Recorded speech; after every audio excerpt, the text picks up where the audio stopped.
So Brad, how'd you get started playing mandolins? That's a good question. 1991 was a long time ago. Well, I wanted one.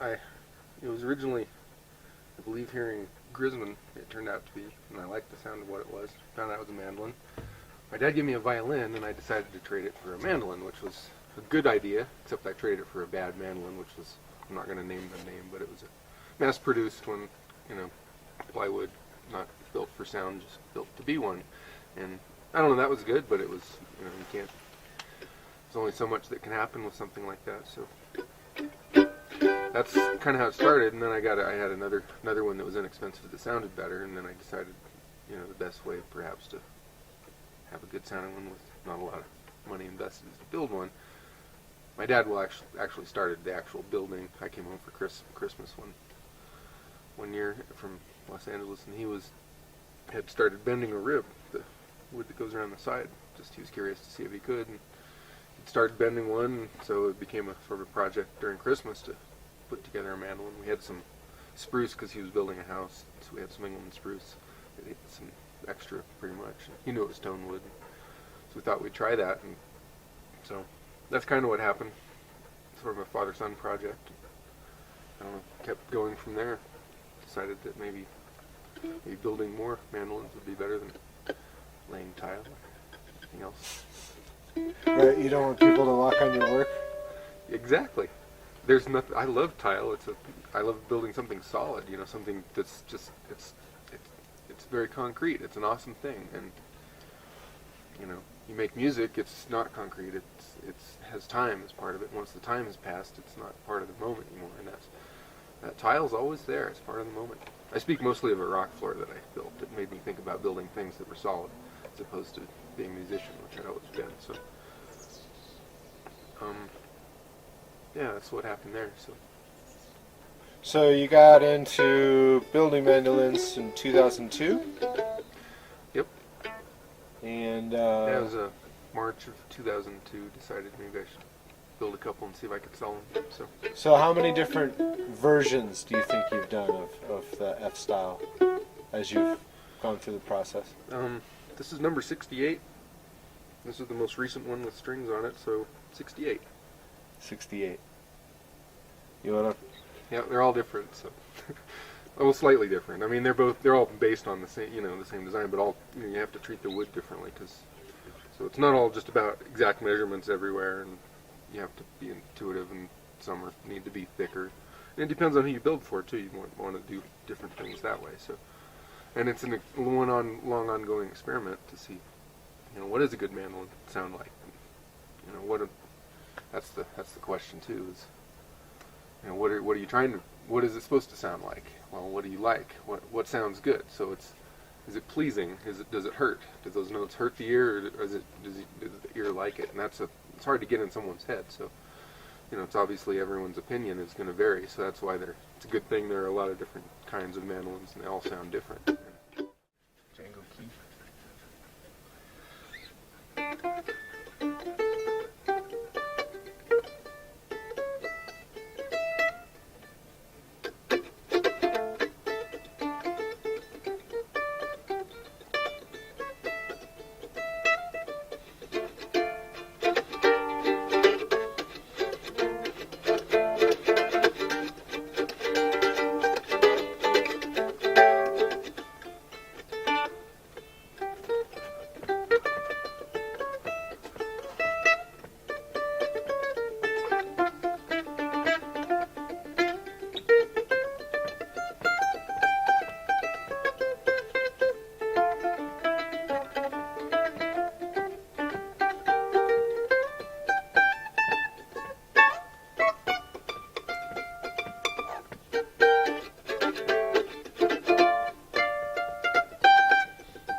This one, the significance of it is the Verzi. It's a wooden disc that is suspended underneath the top, and it's shaken the same. It's a secondary soundboard basically, and the sound it makes goes back and hits the back and bounces out and combines with the sounds it's making on this side going up, and some will cancel and some will double some of the sound waves. That's my theory on how it works. Different people suspect different things. Some people call it the Verzi tone reducer. It does make them slightly quieter, but I think it adds a bit of a like reverb almost to it. It makes it sound like 7 feet away instead of 3 feet away. The original use was for the mandolin orchestras. They were for the instruments that were playing all together, and the solo instrument had no Verzi, but everything else had a Verzi because they blend the music. The sound blends together. That's the original reason for why Lloyd Lohr liked them in there, and that's mostly what Gibson were producing. They were the mandolin orchestra. They were supporting them all the schools. They would send people around originally and said, "You need mandolin orchestras in your school system." And then they said, "Well, okay, where do we get these mandolins?" And they're like, "Oh, lucky, you should ask. We make those too." So a lot of those got into the world that way. The mandolin, the mandola, mandocello, and the mando bass. So you need to get a mando bass someday.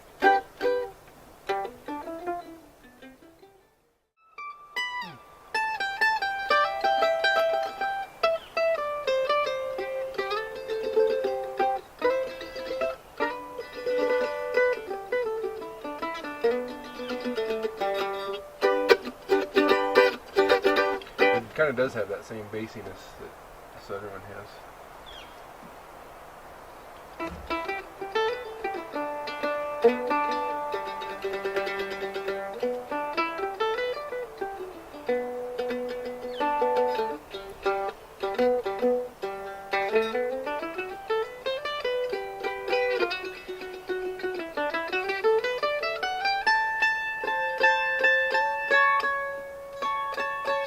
Yeah, it's got definitely a different. It's nice at the lower volumes, playing it with less intensity. It's one of the thinnest tops there are out there.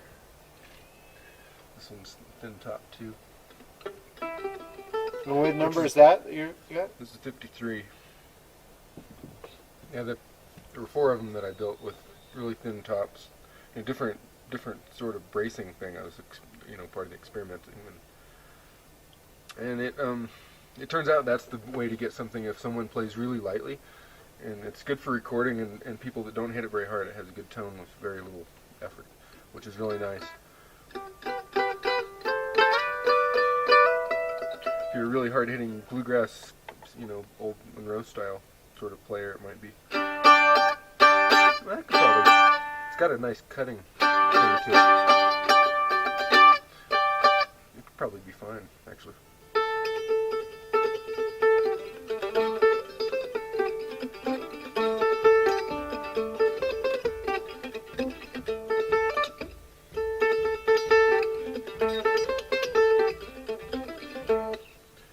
Compare that to the sound of this one, which is a whole different idea. Cheers. 53 to 68. This is old Grimes. This is number 67. I'm going to play old Grimes on all four of them.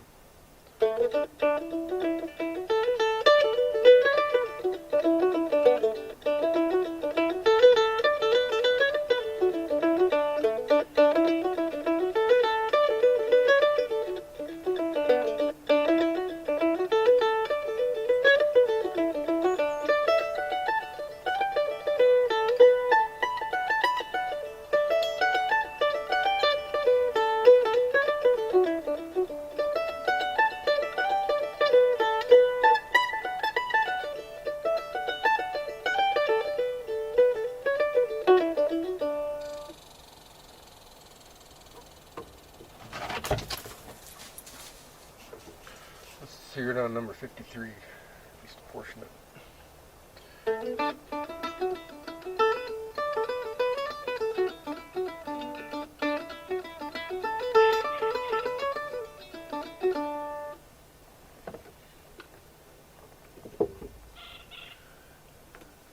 Number 54.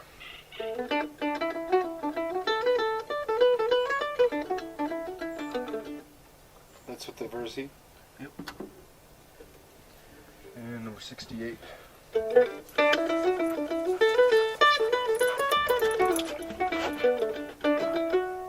Hi. Anyway, that's it. They all sound very different from each other.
One of the things I've been trying to do is to get the high notes to not change when I play with more volume. What if I play them harder? I want the tone to stay the same. So I've been trying to get it so that these notes just ring. And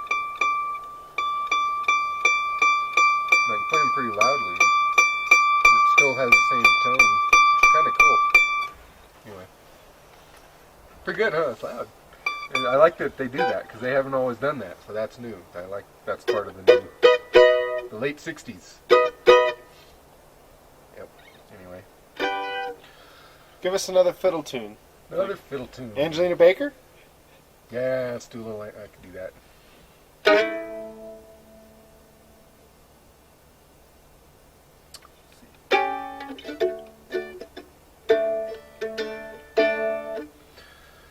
Angelina Baker, huh? I can do that.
I began with the sitar version. And introduce yourself again. My name is Earl. Actually, my name is Brad Van Loenen. I am the builder of the Turkey Creek Mandolin. Yeah. Still surreal, actually. See?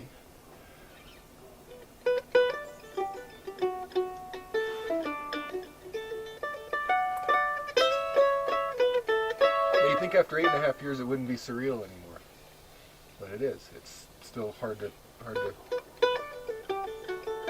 Imagine I'm too close to it. I'm too in it to step back and see it for what it is. Apparently, so I still have trouble grasping. It's a good way to spend time. Heard the secret of life is. You didn't want to hear about the secret of life, but I'm gonna tell you anyway. You said the secret of life is. Or I figured out that it. I heard it's a James Taylor line. Eventually, someone informed me, but I heard it in a Nina Simone song that the secret of life is to enjoy the passing of time. So I thought, well, I need to learn how to like the way I spend my days. And I do like building mandolins, so that's why I can do it. And I also realized that a lot of payment for this kind of luthier job is non-monetary. And that must be considered. And you consider at the end of the month when you're adding up your dollars and scratching your head, you have to consider the rest of it. So.